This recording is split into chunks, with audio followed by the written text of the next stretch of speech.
All right, we're going to go ahead and get started. Welcome, everyone, and thank you so much for joining us today. My name is Emily Shyness. I'm the Senior Director of Skills Systems at the Competency-Based Education Network. A few really quick notes of housekeeping before we dig in and tell you all about what we're going to be doing today. The first is that you'll hear this session is being recorded. We're going to make it available on CBEN's YouTube channel after the session today so that you can go back, watch any part of this, and share it with your networks, anyone who might be interested in what we're talking about here today. The second note is that if you opted in during your registration, your contact information will be shared with all of our presenters today. So if you hear anything you're incredibly interested in, get into a great conversation, you can totally expect to hear from the presenters today as long as you opted in. So I want to start by giving you a little bit of context for what the Partnership for Skills Validation is and what we're trying to do here today with our solutions showcase. Teresa, can you go to the next slide? Awesome. All right, the Partnership for Skills Validation is a group of leaders from across all different sectors, education, workforce, and hiring systems. And what we're trying to do is come together to enable quality talent assessment at scale. In other words, think about the world we have today of unreliable paper resumes, of standardized tests, and where we want to go in the future, where we have real trust in the skills, knowledge, and abilities that people hold as they move through their job search. We wanted to bring all of these leaders from all of these sectors together so we could start speaking as one and empower this field to move forward together. We're trying to create three things. Next slide, Teresa. We're trying to create use cases, getting really clear about who the actual human beings are that we're trying to serve with quality talent assessment at scale, and who are the organizations and what do they need to help find these people.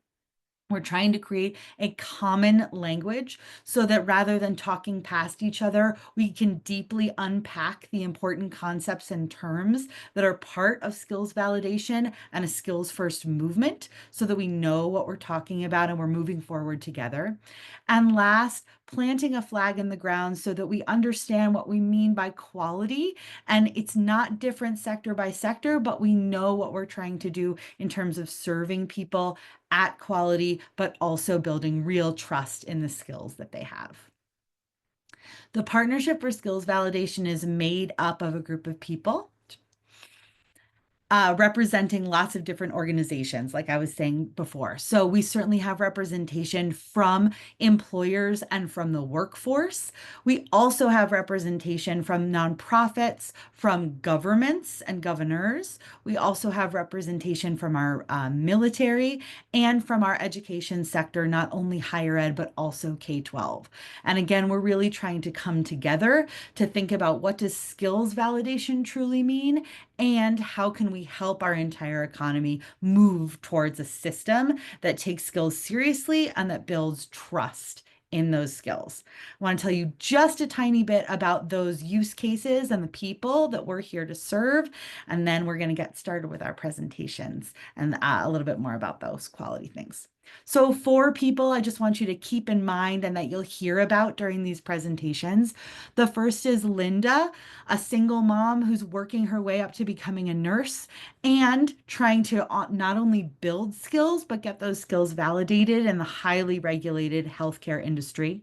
Samir, who's coming out of a successful journey in the military with a ton of skills in IT and cybersecurity and looking to get those skills validated so that they make sense in a civilian context.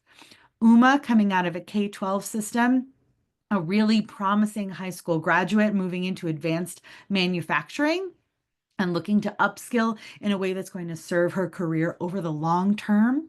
And Cassie coming into retail after a pause in her journey, but with a wealth of knowledge and skills and abilities built in customer service over a lifetime, and coming back into retail looking for opportunities in e-commerce and in where retail is going in the future. all of these people and the employers that would be lucky to find them and be able to validate their skills are who we're trying to spotlight as we look to showcase some of the solutions you're going to see today. So the showcase that we're trying to put on for you today is aiming to do something very specific. It's particularly looking at solutions that are coming at this problem in really diverse ways from really different places, but all really grappling with the challenge of how do we authentically assess and validate skills while also scaling and preserving the quality of that validation. We want to give you a real snapshot of what's going on right now, what's available, what's being built, and how it is really different from each other while still maintaining that quality, and then also give you a real glimpse into the future. So those possible future advancements in skills validation, where we can go, and how our economy can make that transition as a whole. So I'm joined today by a few co-hosts in addition to all of our wonderful panelists. First, Dr. Tara Laughlin, the Director of Skills Development and Validation from the Education Design Lab, who's going to tell you a little bit more about those quality standards in just a second here. And then also Catherine Green, the Director of Project Management from our wonderful partners at Unicon. We also have a couple of behind-the-scenes co-hosts. Julie Johnson from Strategy Forward Advisors is there in the chat to answer all of your questions. And my wonderful colleague, Teresa Gaffney, is also here as a little bit of a behind the scenes co-host. So please ask us your questions in the chat. You'll hear more from Tara now. And again, we're really happy to have you here as we launch into this exciting showcase.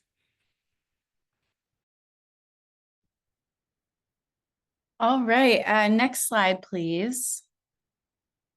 Hi, everyone. I'm so happy to be here with all of you today. My name is Tara Laughlin. I'm with Education Design Lab, and I have been honored to co-lead CBEN's fourth sprint as part of the partnership, which really was focused on what does quality look like in skills validation and how can that quality be achieved at scale. So the first core emphasis of this sprint was actually establishing the set of principles to define quality at scale.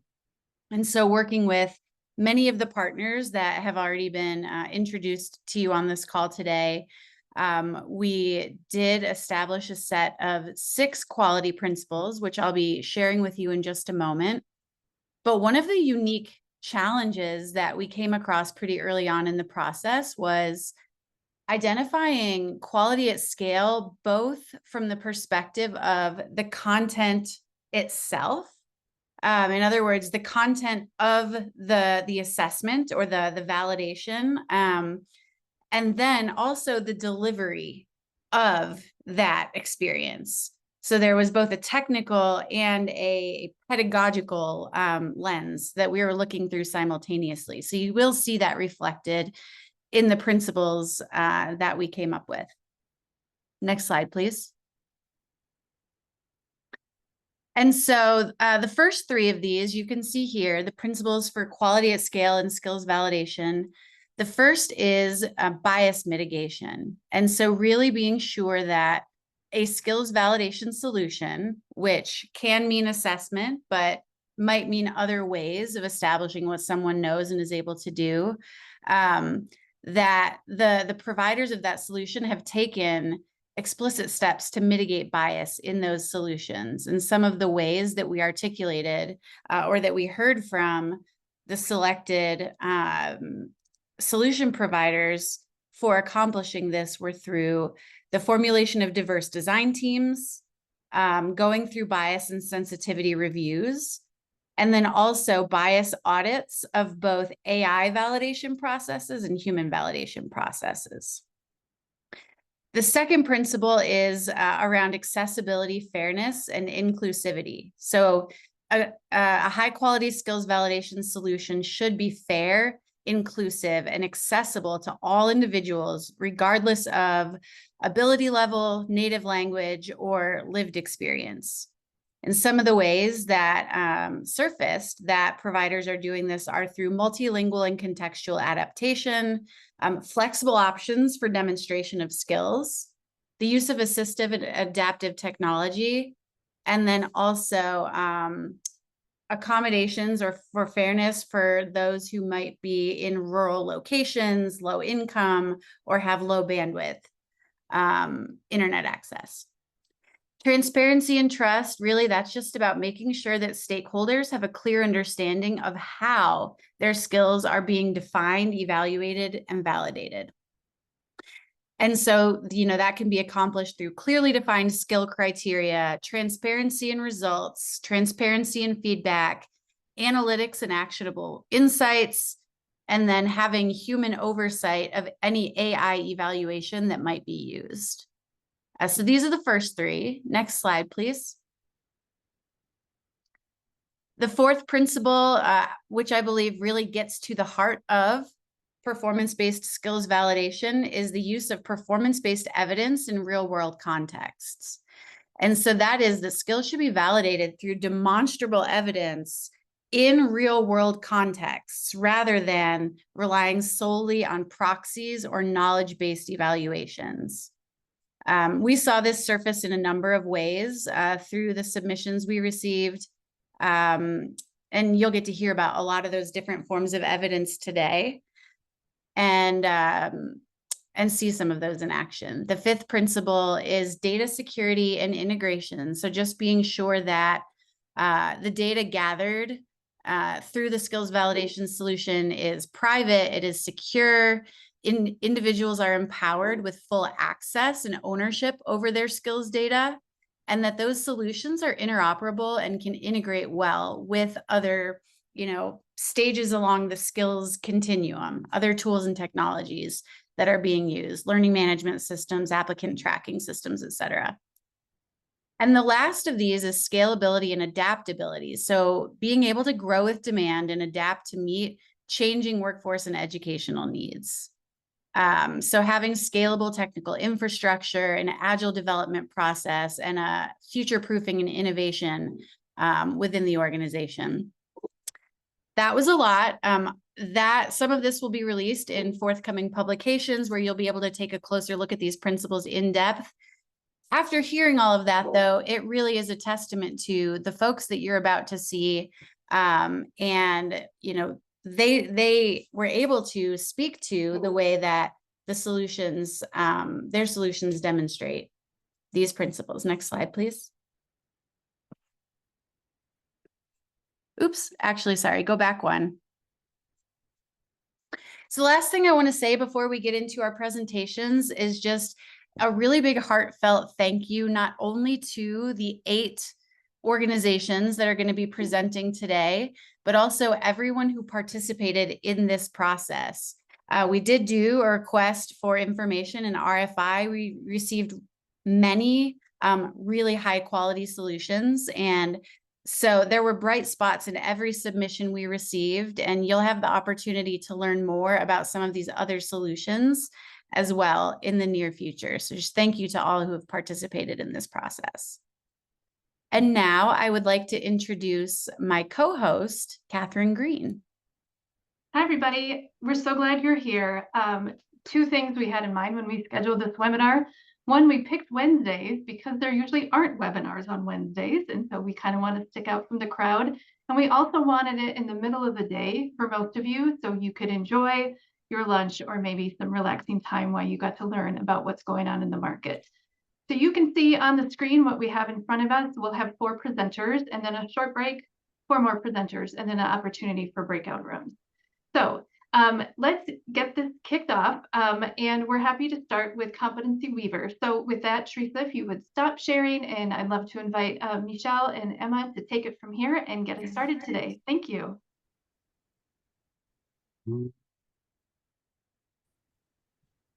Good day, everybody. Hi, everyone. Share. Okay, you can all see my presentation. It's small though, right? Is that better? Yeah, okay. I think we'll get started now. So,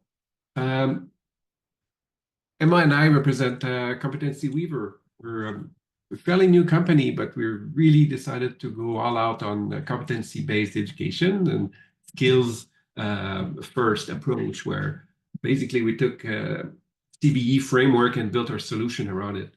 So we're an online platform that uses AI, basically LLMs, but with a very complex system underneath to quickly create scalable evaluations and actually very affordable experiential role plays. So I'm the technical guy, and Emma is the pedagogical lead. Pedagogical lead, exactly. So we bring exactly what Catherine and others were talking about. We were recognized, especially for our AI responsibility and ethics, because we have everything generated by AI is reviewed with a human in the loop, so that it never goes totally off track.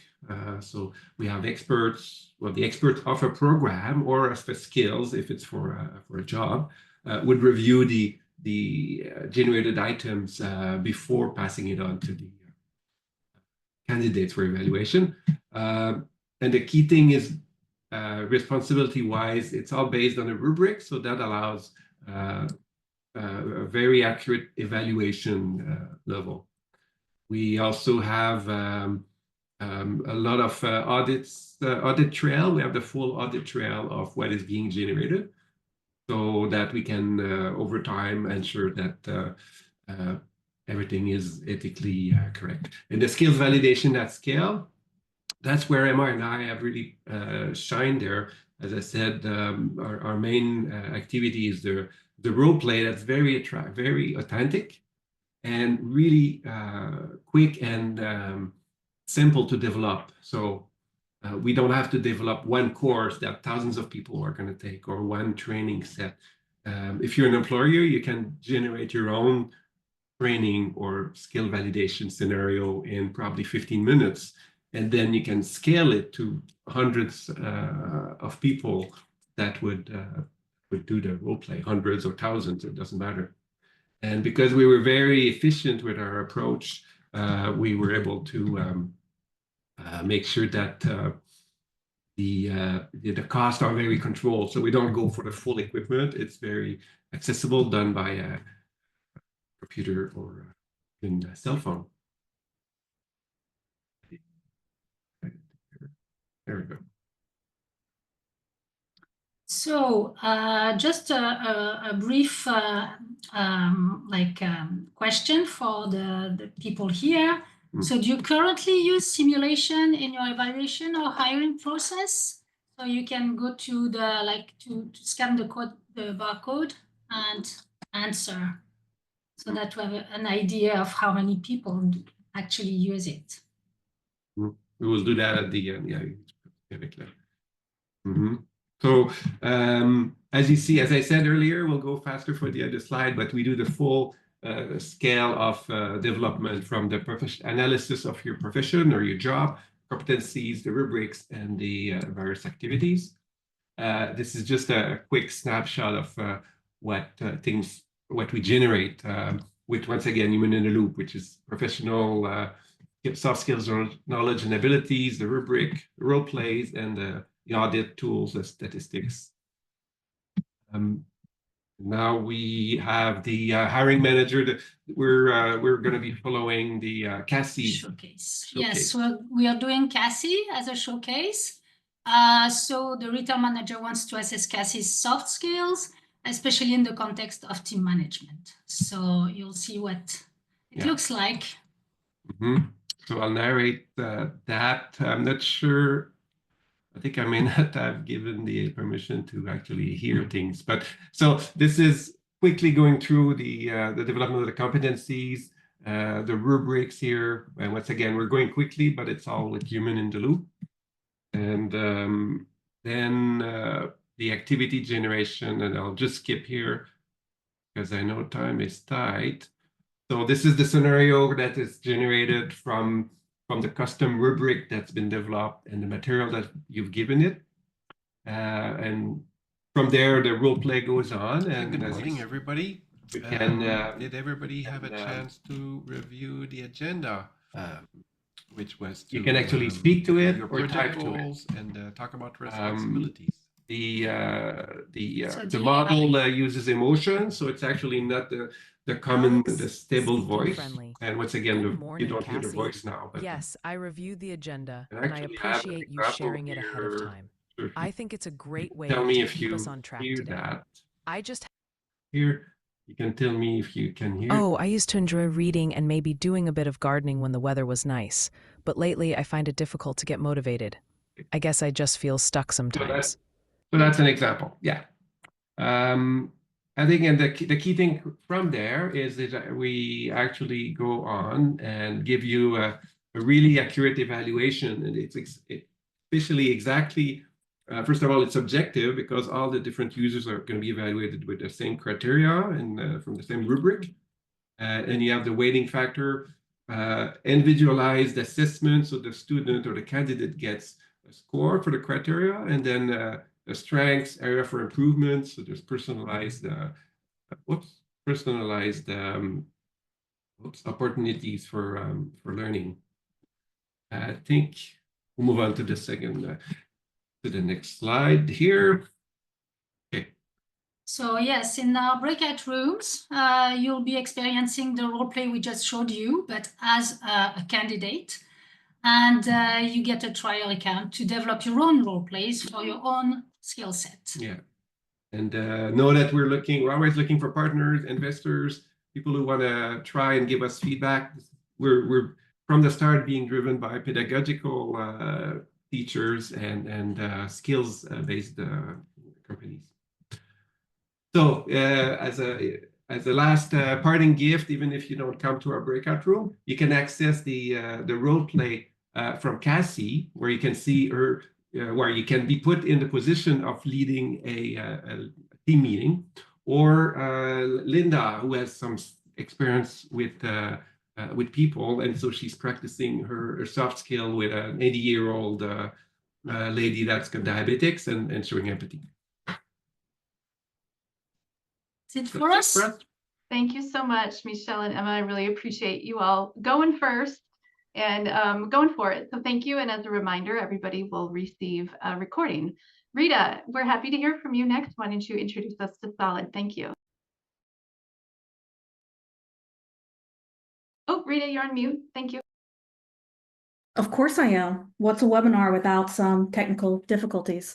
But hello, everyone. My name is Rita Dietrich, and I'm an innovation strategist for Solid, an employee-owned business that has been working with the Department of Defense and the military services for over 20 years. Our work centers on occupational analysis, credentialing, and workforce development for military-connected populations. And today I'll be sharing Map My Future, a skills validation platform that's designed to make military-acquired learning more visible and more portable. So let's start with a quick reflection, going back to the top of the call and those personas that were introduced. Specifically, I'd love it if everyone could take a moment to imagine Samir, a service member leaving the military who has spent years building technical expertise and leading teams. I have a team member in the chat, Jenny Kim, so if you could just take a moment to drop in the chat what kinds of obstacles you think a service member might face during that transition. And while you're doing that, I'm going to share some of the things that we've learned over the past few years. Our experience has been that in transitioning to civilian life, many service members struggle to translate their experiences into terms that employers and colleges will recognize. And there's a lack of alignment between those military skill sets and industry recognized credentials or other signals, which leads to under recognition of their learning and experience that in turn translates to potential for underemployment and career mismatches. That can be compounded by the fact that there are some misconceptions and biases about military training and experience. So Map My Future, or MMF, is our response to those challenges. It's a skills-first platform that translates military training and experience into Open Badge 3.0 compliant digital credentials, as well as CLR 2.0 compliant LERs. In many ways, our process mirrors prior learning assessment practices in that we validate skills using real-world performance-based evidence like service training records, job roles, and task-level duties, rather than merely relying on self-assertion. Each badge we issue includes a clear definition and criteria, which builds transparency, trust, and credibility for the employers and education providers, but also the veterans themselves. So thinking about what makes Map My Future unique is how we approach skills validation, as well as the fact that first and foremost, our platform is military focused. We at Solid have decades of experience in analyzing military training and experience that allows us to align it with civilian credentials, education, and occupations, and we're trying to make that as accessible as possible to the veteran population. We start with skills, not titles, so a learner's experience drives recognition, not just what was on their military paperwork in terms of job title. And our badges are designed with input from industry partners and reviewed through a multi-layered validation process that includes AI-assisted analysis as well as human expert review. And although our work began in partnership with the manufacturing sector, our modular design and skills assessment methodology is scalable to other sectors like healthcare, public administration, cybersecurity, or IT for people like Samir. Everything is built with interoperability in mind, supporting open data standards to promote equity and mobility across systems, because we believe the service member and veteran should own their own data. So let's take a quick walkthrough through the platform, which is live and available at mapmyfuture.com. One of my team members recorded this and they're logging into their account. You'll see in just a moment that they're going to access our skills identification tool. From there, they're able to upload a military service record, such as a joint services transcript. That record is then parsed. Looks like, yes, they're doing a joint service transcript. That record is then parsed, and they can go through the tool and make sure that the information that was extracted from it is correct and accurate, as well as fill in any gaps that might exist, because each service member record is unique and it doesn't fully capture their entire career. From there, they're issued a learning and employment record that is in that CLR 2.0 format. They're also able to see what badges that they are eligible for. Those badges are shareable with digital wallets. Right now, we specifically recommend the Digital Credential Consortium Learner Credential Wallet, which they can either upload a JSON file to that we provide them, or they can scan a QR code to add their badge to the wallet. That JSON file also allows them to share their badges or LER with any other record that, or with any other platform that's able to read the CLR 2.0 and Open Badge 3.0 standards. Beyond that, we also recently integrated with Smart Resume. So from Map My Future, they can create a Smart Resume account and push all their badges to their Smart Resume. That allows them to access a visual way to explore how their military experience connects to those real-world opportunities, and provides employers and educators with a signal that skills have been validated through methods more rigorous than self-assertion. So there we go. Trying to get that video to stop. So that's the end of my presentation. The site is available at mapmyfuture.com. If you'd like to see more, ask questions, or talk through anything that I've mentioned so far, please join us in the breakout room. Thank you so much. Thank you, Rita. That was wonderful. Thanks. Next up, I'd like to welcome Summer and Sam from Skillfully. Thank you. All right. Hi, everyone, and thank you so much for joining us today. I'm Summer Robbins. I'm the head of partnerships here at Skillfully, and I'm joined by my colleague, Sam Basil, and we're excited to share a little bit more about Skillfully. So as many of you will know, our traditional hiring processes are broken. This can lead to an inability or a difficulty in being able to identify and validate job candidates' skills.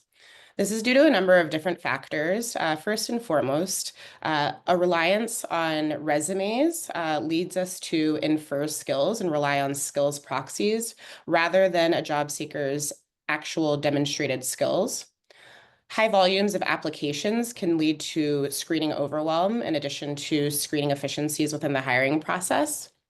And ultimately, what this can result in is overlooked candidates and biased hiring outcomes within your hiring processes. So Skillfully solves this problem by allowing job candidates to demonstrate their skills in action. And so how do we do this? We'll work backwards from a job description to build out right-sized simulations that allow candidates to demonstrate their skills in action within context-relevant or job-specific scenarios. Our simulations are fully multimodal, so this means that we can test a candidate's skills both across both written and spoken language. And on the other end of all of our simulations, we enable AI feedback and scoring that's going to give you data-driven insights into how a candidate is performing the skills that are most predictive of success for a particular role. All in all, this enables a more human-centric hiring process that allows you to spend more time building quality relationships with candidates in your pipeline, in addition to being able to curate and tailor early onboarding to a candidate's skills strengths or their targeted areas of growth.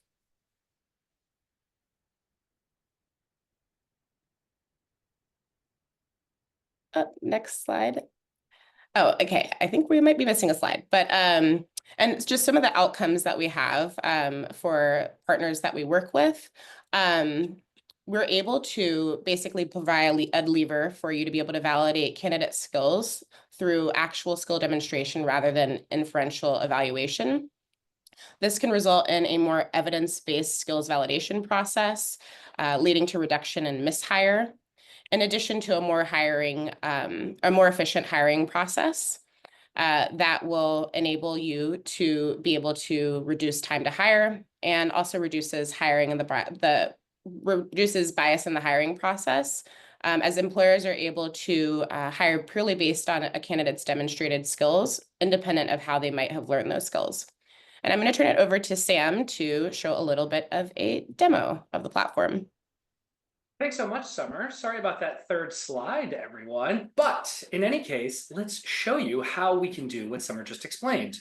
So first things first, Summer mentioned we start from a job description, and what we do from there is outline the core functional and domain skills for the role. Once we all agree on these skills, we create a simulation. And where we sit within the hiring funnel is right at the top of the funnel, all before human interaction. So picture this, applicant applies and they immediately go into a skills simulation. What you're seeing now is the applicant experience. So this would be branded with a customer's logo and everything like that. What we'll do is we'll highlight the skills that this applicant's going to be evaluated on today, what a simulation is and how it's beneficial to them. And then we'll have the simulations that we've agreed on in the bottom. For today's chat, I'm going to show you this outbound customer sales simulation. And so what we're doing here is in an interview, traditionally, you'll ask, tell me a time of, when you built a great relationship with the customer, or tell me a time on how you overcome objections, right? Well, instead of asking for examples, and I know I'm just using sales as the example today, instead of asking applicants for examples, now let's just put that applicant in that situation and observe their behavior, right? So right now, this sales applicant is selling invoicing software to Dr. Sarah Patel that has multiple optometry clinics. We give them some tips for success, a few clear objectives, and then they jump into the simulation. So now I can say, hey, Sarah, do you have time to talk today? Now, what it's doing is it's looking at my spelling, my punctuation, if I'm flipping to different tabs, if I'm copying and pasting into the chat, right? If I'm using AI to do this. Now, as I go back and forth, lovely, I'd like to talk about your voicing tools. Great. Oh, and my keyboard is really being my best friend today here. But in any case, a 5, 10, or 15-minute interaction with our system. And what we're able to do is organize all of those applicants for you based on that demonstrated proficiency. So now I can see, all right, we had 3,200 people that applied. 260 of them have demonstrated that they are highly proficient in the skills that we're looking for. That's who you should call first.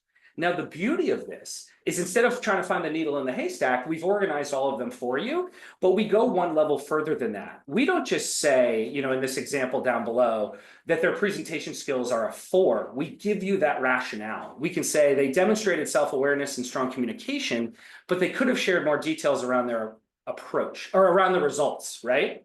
And so now what you can do as the talent acquisition leader or the hiring managers, you can look at that net new skills data and understand, is this something we could coach on and then they'd be a great fit candidate? Or is this something we should just pass on? We should continue to look.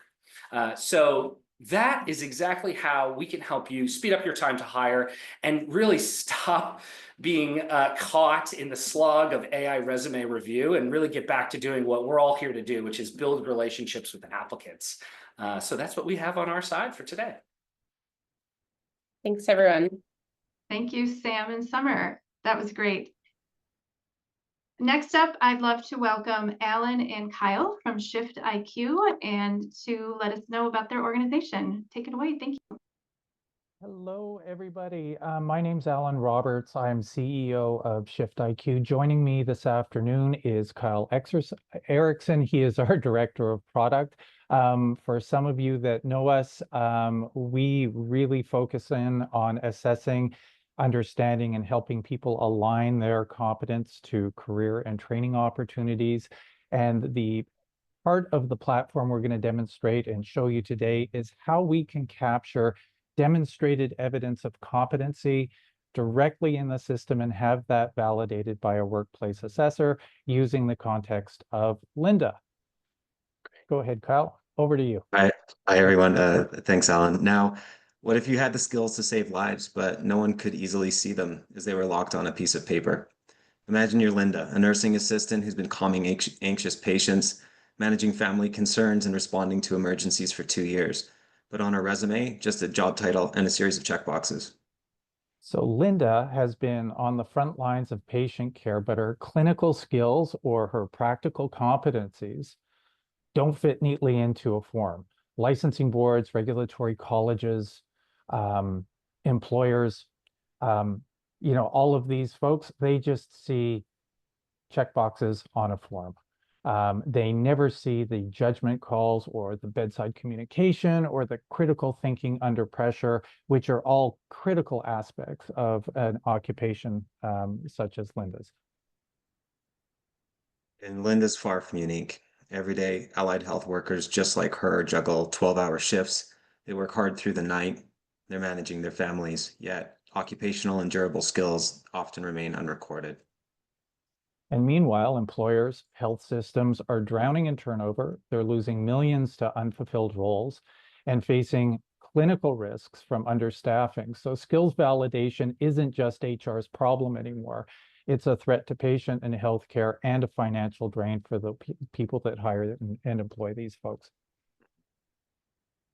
So next, we're going to demonstrate how Shift IQ can help Linda validate evidence of her skills directly from her personal device. We'll also demonstrate the validation process from an assessor perspective and release of a credential after validation is complete. So Linda can view her logbook directly from her personal dashboard. This is her dedicated view of Shift IQ. She views the status of skills required to obtain her next credential. She can see what's partially satisfied or not satisfied. She adds a new entry. She views any relevant instructions, and here she's able to add detailed information to support her submission, including employer details, date of completion, and context about the evidence being submitted. And if required, she's able to comment directly to an assessor.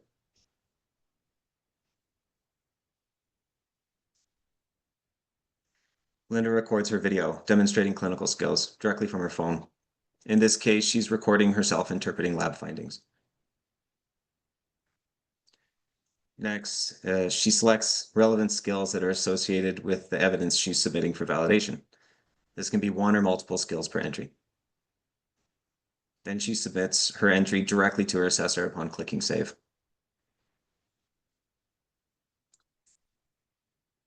This is an administrator or an assessor view of the validation process in ShiftIQ. The assessor can view all of the information that Linda submitted, including supporting text and, importantly, evidence in the form of audio, video, text, or document uploads. In this case, the assessor can review Linda's video submission.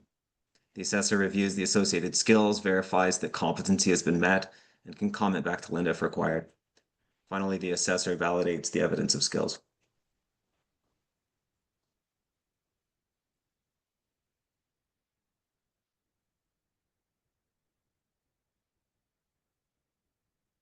Immediately, Linda can see that her skills have been validated via her dashboard. She views her latest valid clinical credential, and she can share it how she sees fit.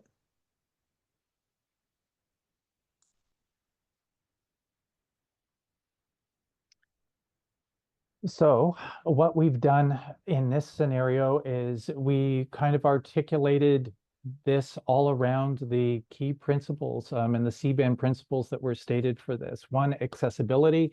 So we see how Linda uploads from her phone a review of looking at charts and interpreting those. It's completely transparent. She can show exactly what's uploaded. She's got two-way articulation and communication with her assessor that can see where her skills are validated and why they're validated. We've got clean and transparent performance evidence. So we focus on authentic practice and multiple choice questions, but in this instance, it's practical evidence and demonstrated learning.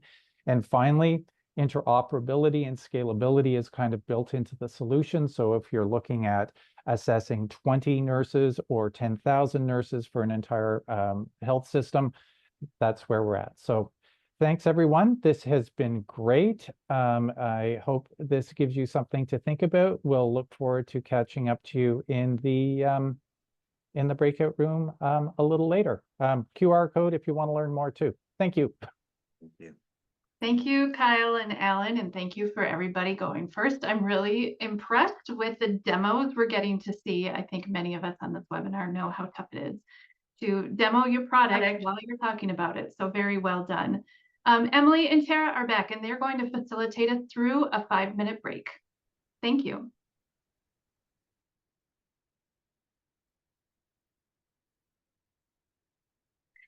Hi, everyone. I hope this isn't feeling too fast and furious. I want to just say another thank you to all of our panelists for working so hard to stay on time so that we can hear from everyone.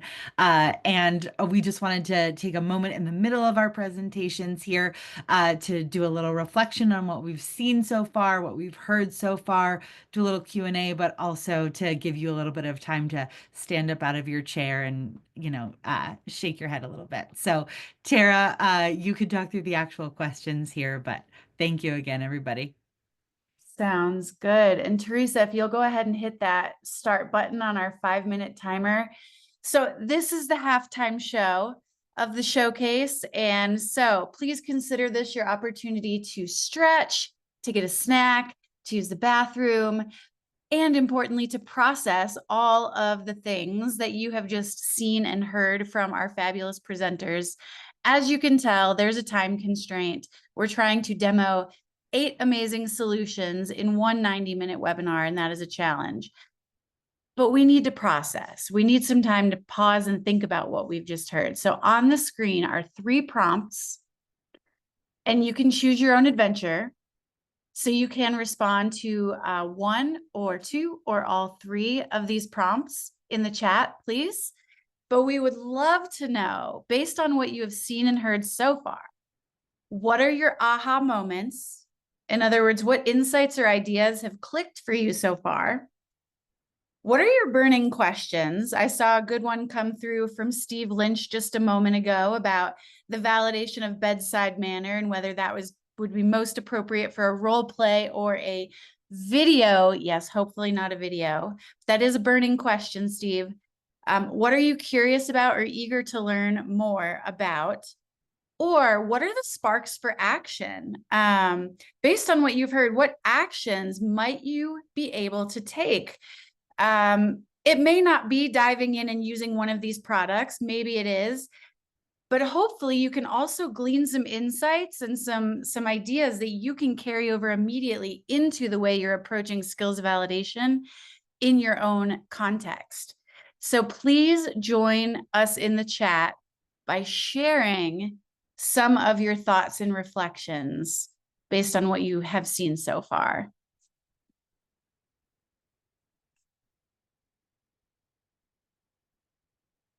And yes, I see Julie's got an invitation here to our presenters to also chime in the chat. Gavin has a great question here. I've heard a couple of people mention evidence-based assessment of skills. Where does that evidence come from?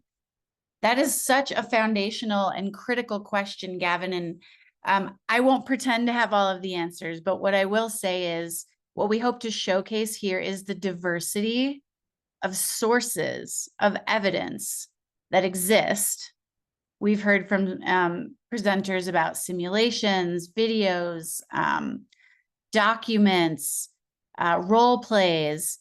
There are many sources of evidence, and how we gather those. And then I think importantly also how we make sense of that evidence are critical questions, and also offer a lot of opportunity to take advantage of the data and sources that we have available to us at our fingertips. Happy to see our panelists are chiming in with their own perspectives on your question, Gavin. So take a look at that. We've also got Beth, who has said, I'm curious about how higher ed faculty could use some of these tools in their courses or in collaboration with local employers. I think that tees up our panelists really well for the breakouts as something to talk about, to address. James is hopeful that, or has indicated it would be amazing if this was the default hiring process, using skills-based evidence as a means to match people to jobs. 100% agree, James. We've got about a minute left in our halftime break, everybody. So go ahead and get your questions, aha moments, and sparks for action captured in the chat. I see Sarah from Knobs. Burning question, how can these solutions be curated into a mapping process of how this fits into the big picture of driving the skills economy? How does a workforce development professional connect the dots for those they serve, the employer and the job seeker? I love that question so much, Sarah, because skills validation is one slice, one narrow slice of this bigger skills-based shift that we are trying to make. And so mapping these concepts and these tools to the other efforts, initiatives, and tools underway is critical. Wow, okay, that was fast. Our time is up, but thank you all so much. I see such great engagement. I encourage everyone to continue to scroll through the chat, read everyone's reflections. If you are away from your computer, if you stepped away for any reason, come on back and join us, because we are about to jump into the second half of our showcase with our next 4 presenters. So at this time, I would like to tee up invite Mursion to join us here on the main stage. And we have Brent and Catherine who are going to share with you about their solutions. Take it away. Hi, I'm Brent Brum from Mursion. I'm part of our founding team here at Mursion. We've been around for a decade, providing immersive simulation-based assessments that allow learners to practice workplace interactions that have a high emphasis on soft skills in environments that feel true to life. I'm joined by my colleague, Catherine, who heads up all of our higher education work. Catherine, you want to say hello? Hey everyone, great to be with you here today and learn together. And I'm also joined by Emma. Emma's our host avatar. She guides learners through our simulation-based assessments. She's going to be in our breakout room doing demos for everyone. So Emma, do you want to say hi? Yeah, hi everybody. I'm Emma, and I look forward to seeing you in the breakout room for a simulation where you can practice. Emma, what's your favorite thing about being a host avatar at Mursion? I think it's really exciting to see how people grow and learn and change over time. It's one of my favorite parts. Awesome. Cool. We're going to get started here. Catherine, can you introduce the interactive poll that we're going to do? Yeah, I'm just going to post in the chat. So we're just curious to know from folks one human capability, soft skill, power skill that you're looking to develop or that you're focused on, and then just mentioning sort of your industry so we can have this tailored for that today. Thanks so much. Awesome. So we'll be taking note of that and we'll tailor what we're going to do today. Immersion is an upskilling platform that uses artificial intelligence and human intelligence to ready your learners for more positive and productive workplace interactions. We're grounded in the science behind practice. And the science shows that more than half of how effective we are at our jobs is based on how much deliberate practice we get. And deliberate practice includes hands-on training that's psychologically safe, that allows for repetition, and give learners immediate feedback in terms of how they show up. And unfortunately, most training programs don't really hit the mark of what qualifies as deliberate practice. And that's what we're all about here at Mursion, is sort of bridging that gap. We do immersive simulations with avatars. There's a ton of research on why you should use avatars, but mostly because people feel less judged and intimidated by avatars. So if you're trying to put them into a place where they're trying something new and trying to demonstrate mastery of that skill, you're much better off leveraging avatars to do that. And there's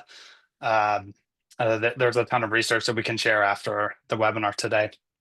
There's three components at Mursion in our upskilling platform. We have coaching, digital coaching. So for like large corporations that are trying to move the needle on leadership behaviors, we have a digital coaching. But we're most known for our simulation-based assessments, which up until now have been powered by a human behind an avatar who listens to and responds to learners in real time. But we are now launching an on-demand version or AI version of the simulation that's powered by generative AI, not a live human. All of our simulation-based assessments are rubric-backed and can be scored, so they dovetail really nicely to competency-based education models, because students actually have to demonstrate not their knowledge of a soft skill, but actually their bedside manner in a nursing situation, or how they might de-escalate an angry customer in a retail environment, just calling back to the two use cases that we have been talking about today. What is in the simulation?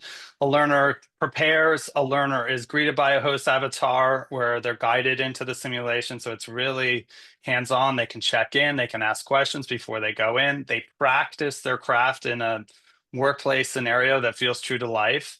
Afterwards, they go through a guided self-reflection and contextualized coaching situation where they get explicit and direct feedback on how they can improve their performance.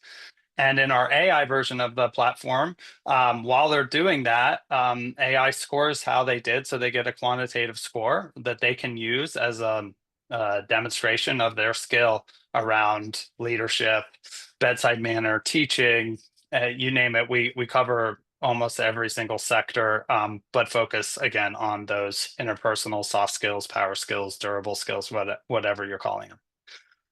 I'm going to turn it over to Catherine to talk about how we're using it to prepare educators. Yeah, thanks, Brent. And I'll do this quickly. I know we're short on time. Just a use case here to share with you. We work with a large online university as well as over 100 institutions to help prepare educators so that they can go into this avatar classroom and practice what it feels like to be in that setting and to sort of develop automaticity in the mental muscle. So when they go into the real classroom, that they're prepared to deploy those skills and they've got a little bit more preparation in terms of leading the classroom.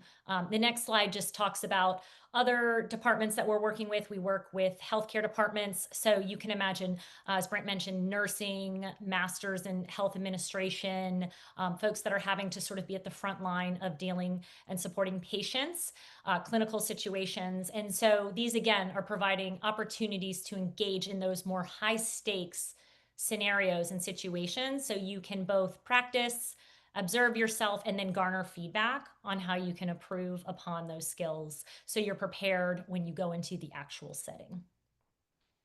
We also work in corporate spaces. This is an example of work that we did with Best Western Hotels that improved their NPS score of 3.2 points, which really drive a lot of revenue per hotel and adds up when you're working with front desk agents across 2,500 hotels in North America. You're welcome to book a demo. Here's a QR link to go do that. We're also going to be doing those in the breakout. Thank you so much for your time today. We really appreciate you very much and appreciate CBAN for putting this on. Amazing. Thank you so much, Brent and Catherine. And what was our avatar's name? Thank you to her as well. Emma. Thank you, Emma. I now am going to, happy to introduce Angela from Bioscience Core Skills Institute. Angela? Absolutely. So it's a pleasure to be with all of you this afternoon, and I'm excited to share what we're doing at BCSI. After watching all of the great presentations, I realized just how unusual and strange and different BCSI is from a lot of what's going on in this space. We mostly stay away from the generalist space because of this. BCSI is a highly sector-specific workforce development program focused very tightly around the bioscience, biopharma, and bioprocessing industries.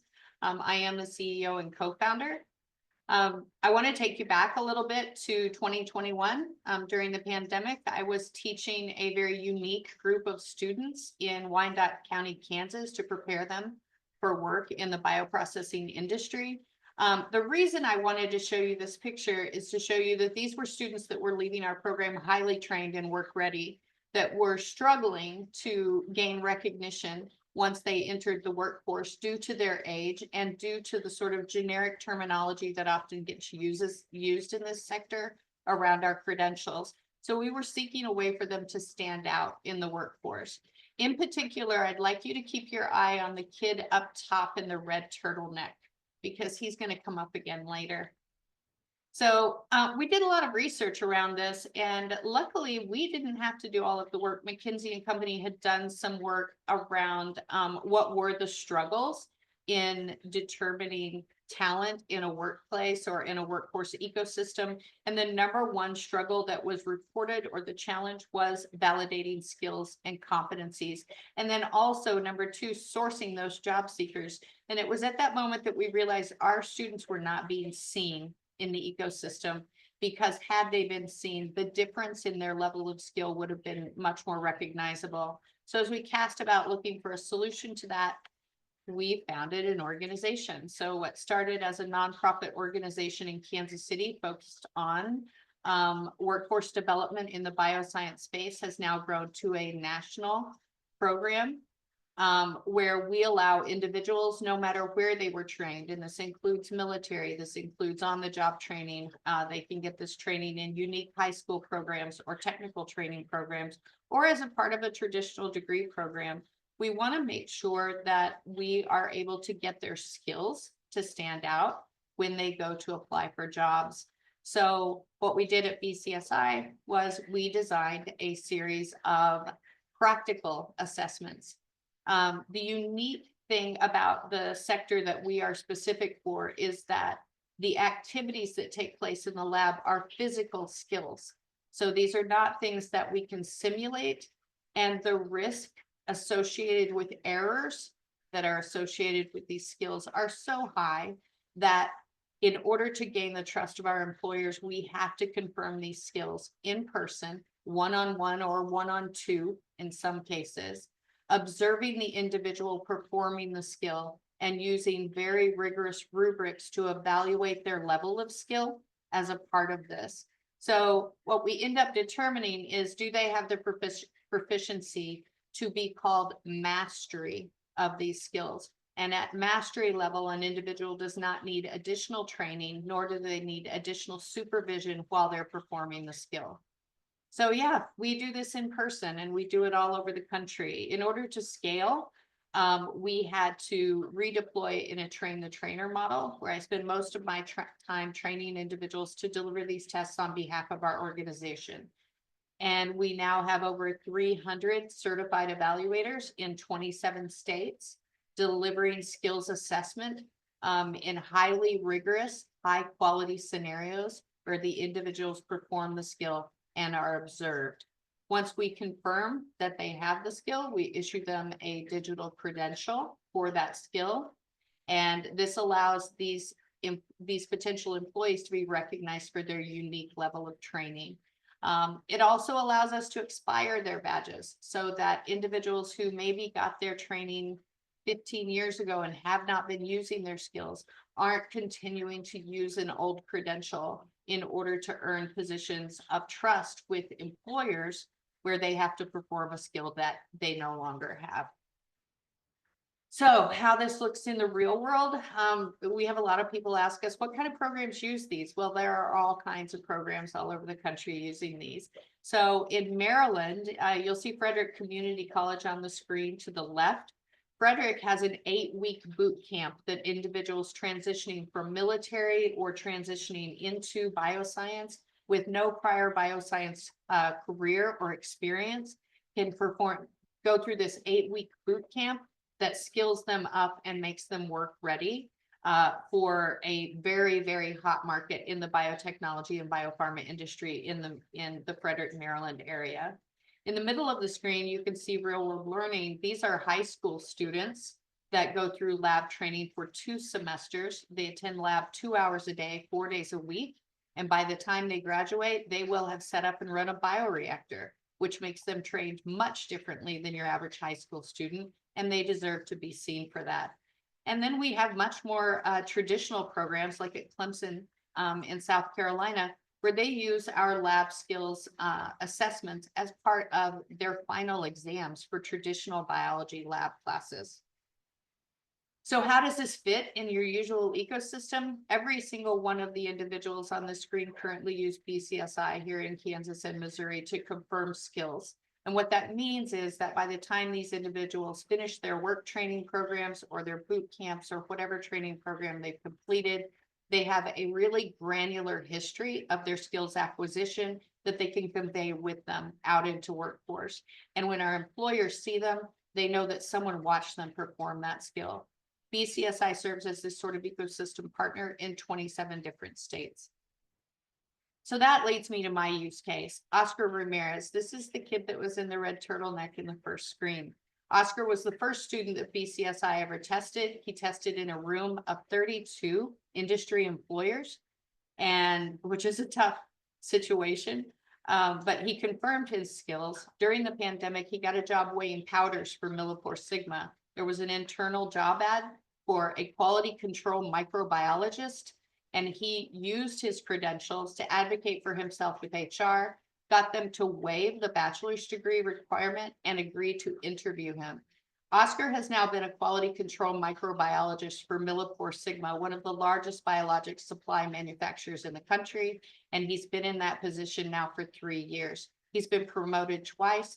Oscar still only has a high school diploma, but he completed a highly specialized training program that prepared him for work and gained for him a career that he deserved.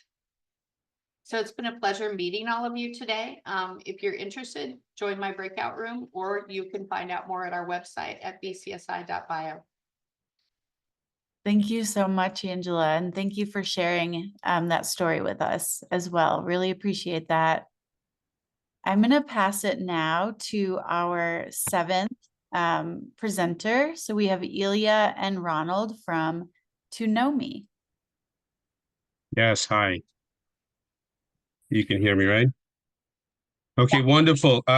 Thank you so much. Well, I thought I would start by just by introducing you to Miss Sarah Wilson, who is a high school science teacher in Northfield, Illinois. On paper, her resume says that she's proficient in engaging instructional techniques. According to her principal, she needs work on student engagement. And if you ask Sarah herself, well, she's kind of lost. I'm not really sure if I'm doing it right, she says. I'm Ilya Zeldin from Tunomi. We are a learning experience platform, and we're obsessed with solving this exact problem for teachers and adult learners. Because this disconnect isn't just haunting teachers, it's similar story with engineers who think they're communicating rock stars while their managers scramble to decode their emails. And it's happening with managers who believe they're crystal clear while their teams feel lost. In every workplace where humans haven't been replaced, there's this gap between self-perception, feedback, and reality, and it's not just annoying, it can also be very toxic and obstruct performance and growth. And in K-12 education, it's also a massive waste of time, talent, and potential. We're spending billions on professional development with shockingly little to show for it. And so the big question is, how do we validate skills in ways that people actually trust and will act on? Well, let's get to know me, because I'm going to show you a 2-minute demo about skills validation to support teacher growth. Except I'm not sure if I shared the sound. I might need to. I'm sorry about this. Here we go.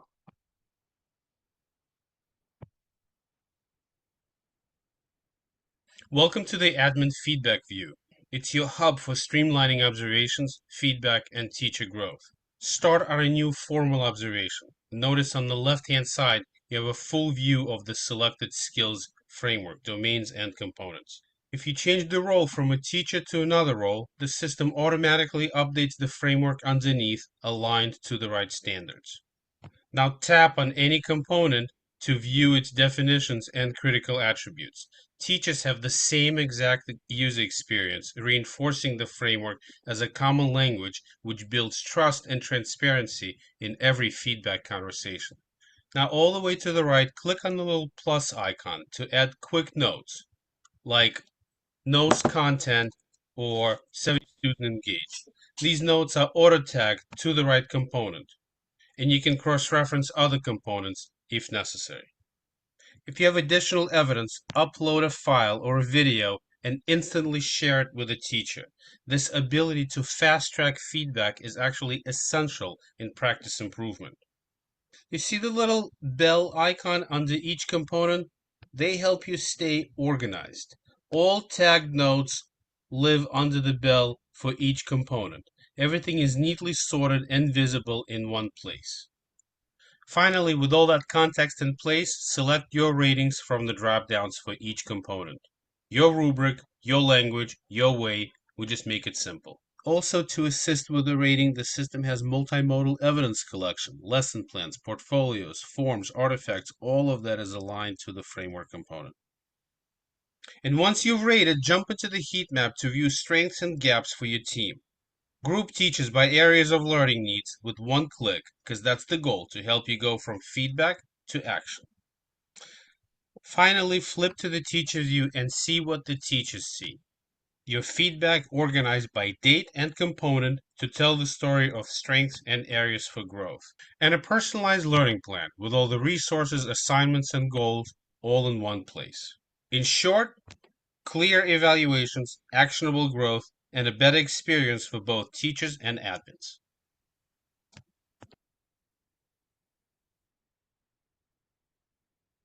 So we've been focused on supporting teachers in pre-service and in-service environments since 2016, working with school districts and school systems in 18 states and 5 countries. And to do what we do, Tunomi partners with the national framework experts, like the Danielson Group.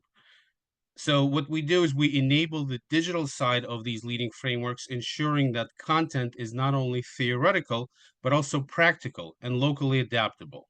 And so the numbers really tell a powerful story, because behind each is a real teacher like Sarah. In just 1 year, she joined the 59% of teachers who advanced to a full level in their target skills. They also teachers regained 22 hours of their time. That's 3 full days back in the classroom. And Sarah's principal saved 53 hours with a smoother, streamlined process. And finally, the district's overall retention improved by 15% after implementing Tunomi with mentoring. And so for the first time in my career, I feel like my professional growth is actually about me. Feedback like this is why it's incredibly rewarding to transform professional learning from something done to people into something done with people. Because when everyone wins, the approach becomes unstoppable. And so, in conclusion, it seems like the future of work demands better way to understand, validate, and develop human capabilities. And that's exactly what we've built at Tonomi. It's a skills validation that professionals trust and actually use. Please scan this QR code to schedule a conversation because, as any teacher will tell you, if you can make it work with 30 different learning needs, limited resources, and constant interruptions, you can make it work anywhere. So we're ready to bring these same principles to other industries, to your industry. Please step into our breakout room to see the behind the scenes of skills validation and test drive our platform with your own competency models. Thank you. Wonderful. Thank you so much.